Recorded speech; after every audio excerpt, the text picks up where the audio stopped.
whenever you noticed that you were levels above other people, do you think it was more of like innate in the sense that you just had talents like from the very start that other people didn't have, or do you think most of it had to do with other training that you did outside of your team training? So when I was younger, I think I just And could you describe like a typical week in your life when you were preparing to train before you went to Germany? we have 2 practices a week, Monday and Wednesday. So I would maybe practice both of those and then probably train 2 off days too. I would work out one of them, go to the gym, try to get stronger for Germany.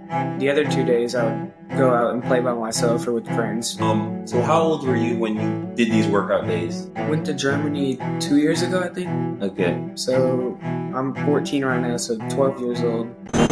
What were some of the biggest challenges or setbacks you faced while in Germany, and how did you overcome them? So the very first time I went to Germany, which was a while ago, I didn't. This is Ivo Toka, and today I have on a player today. His name is Mason. Mason is a 2009. He is from North Texas, and he plays forward. He is a very talented player. I know he probably wouldn't admit that himself. He does play for the team of AYSES. And as you can see, his favorite team is Real Madrid. He has Vinicius on the back. But I brought Mason on because he has an experience outside of the U.S. He has traveled and trained with a lot of top clubs, specifically in Germany. So I wanted to bring him on to give coaches and other players a perspective of what it takes to have the opportunity to get to that level. And to start off the first question, can you start by telling us about your earliest moments of playing soccer? So I started playing soccer when I was about 2 years old at some indoor league. Just the very first sport my parents could put me into. Most of the kids were just kicking the ball, maybe asking their parents for food or something, trying to get help. But I found it really fun, and I thought I was good at it. And I would just score a lot of goals. And so do you remember like the first time that you started playing organized? Like for a team where, let's say, I wouldn't say academy, but to where whenever you started playing, like you had like positions and all that, like what age did that start? Probably started because I played rec for a while, and then maybe when I was 8 or 9, I probably joined AYSES, and then there wasn't an 09 team yet, so I was playing with the 08s. Okay. And then that's when I just kind of like started playing club soccer and developing and learning like positions and how to play the game like the right way. Okay, so before that, you would just players would just do whatever they wanted. Yeah, just no positions, just run around, have fun. Okay, and you knew at that time that there was something different about you than the other players. Yeah, I knew I could play in a better competition and just advance from where I was. Now, was it anything? I'm curious to know this, and I'm sure a lot of people are. Is this like whenever you notice that you were levels above other people? Do you think it was more of like innate in the sense that you just had talents like from the very start that other people didn't have, or do you think part of it had to do, or do you think most of it had to do with other training that you did outside of your team training? So when I was younger, I think I just was a good player to start out with, and then I realized that like I can do a lot better than what league I'm in, and that these kids aren't as good as me. But when I started to get older, I realized you have to like train more to try to excel from the competition. Okay. All right. And what attracted you most to the game? It was just really fun to me. Like when I started playing when I was 2 years old, it's been fun my whole life. I never stopped playing because of it, and it just brings me to like my happy place, and it helps me get away from stuff and stress relief. Yeah, and I can speak on that too, and maybe something will come up with you. But for me, I would say one, like you said, when you're playing it, you don't think about anything else. Doesn't matter what's happening outside. you're so occupied in the game that you can't think of anything else. So it's a big distraction from that. And then for me, another thing that I like about the game is I liked dribbling people. I like scoring goals. I like celebrating. Is there anything like within the game itself, like for example, maybe dribbling, shooting, defending, just things like within the game that you found like the most exciting, I would say? Yeah, since I play forward, so obviously scoring goals, especially like tight game winners, the best feeling you can have. It just gives you a lot of adrenaline. And when you go to the corner flag after you score the game winner, it's just the best feeling ever. Yes, I agree. And who have been the most influential people in your soccer progress so far? Or I'll start with that first. Who have been the most influential people? All right. So obviously my parents, they got me into the sport when I was young, and they've helped me through everything, through it, driving me to games, helping me prepare, just everything. And Coach Sammy, I've been on AYSES for a long time now, and he's just developed me into I think, great player. And I give all my thanks to him. Okay. And if you could remember, could you just describe like a typical week in your life when you were preparing to train before you went to Germany? So we have 2 practices a week, Monday and Wednesday. So I would practice both of those and then probably train 2 off days too. I would work out one of them, go to the gym, try to get stronger for Germany.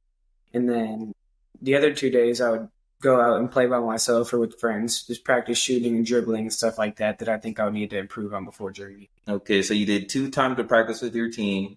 Then you did a workout day. 2 training days by myself. 2 training days by yourself. And those training days were to sharpen your technique. Yeah.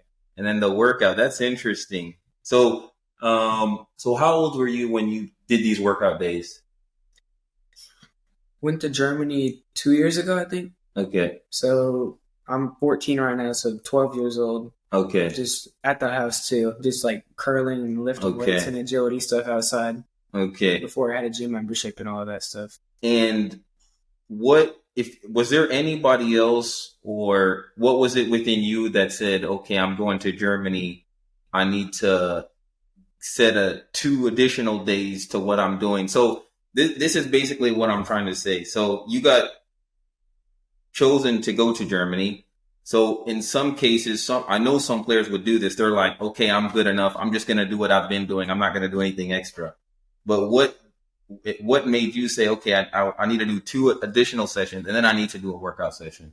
I just knew, man, the competition in Europe, I would just assume that it's a lot better than here. So I knew, like, I would need to work harder to fit in their competition level there, because I know that they're great players, and I should be doing everything I can, like, in the meantime, to be able to get to their level. Okay. And what were some of the biggest challenges or setbacks you faced while in Germany, and how did you overcome them? So the very first time I went to Germany, which was a while ago, I didn't know any of the kids there. So we didn't really have any chemistry between us. There's kids from Hong Kong, Greece, Canada, just from everywhere. So we kind of had to figure out how to work together in the first couple of games so we could keep moving on and get to know each other in the off time. And I want to talk about this too, because I think this is a huge thing that players may hear about, young players, but they don't know what it's like when they get there. And that's the mental part of the game. So things that don't necessarily have anything to do with the field. Like, for example, players that you can't communicate with. Yeah. Like, I remember going to Germany, and the team that I went to, no one spoke English. And whenever you see players, like, it could be in the locker room or wherever, they're communicating with each other, but you don't know what they're saying, so you can't communicate with them. Like, do you remember any feelings when you, for example, first went there, and then particular moments where it wasn't necessarily easy to get through? Because I think a lot of people, even though they're talented, they're not going to stay there because of those reasons. And so I want people to be aware of what is required. Not necessarily, you may have the talent, but the mental side of being over there. Yeah, there's a lot of language barriers there, so you kind of have to overcome it by finding like simple things you can talk about, or like a lot of the like when they call for the ball, they say like "ja" instead of Mm-hmm. like "here ball." Mm-hmm. That's a big thing in Germany to do, and I even do it here now sometimes because of it. And the kids in Germany, like you're not really used to it when you go there, so maybe you lose a ball a couple times, or you're not playing well. You just got to kind of calm down and get over it to Yes. keep playing. Yes, that's another big thing because whenever you're going to a new environment, first off, you're like, okay, I have my own way of playing, but these guys have their own way of playing. And then because they don't know, like if you have a long history playing with the team, they know, oh, he's good. If he maybe it's a bad day for him. Yeah. But when it's the beginning and you start off bad, they're like, oh, he's just a bad player. So then you got to fight through that.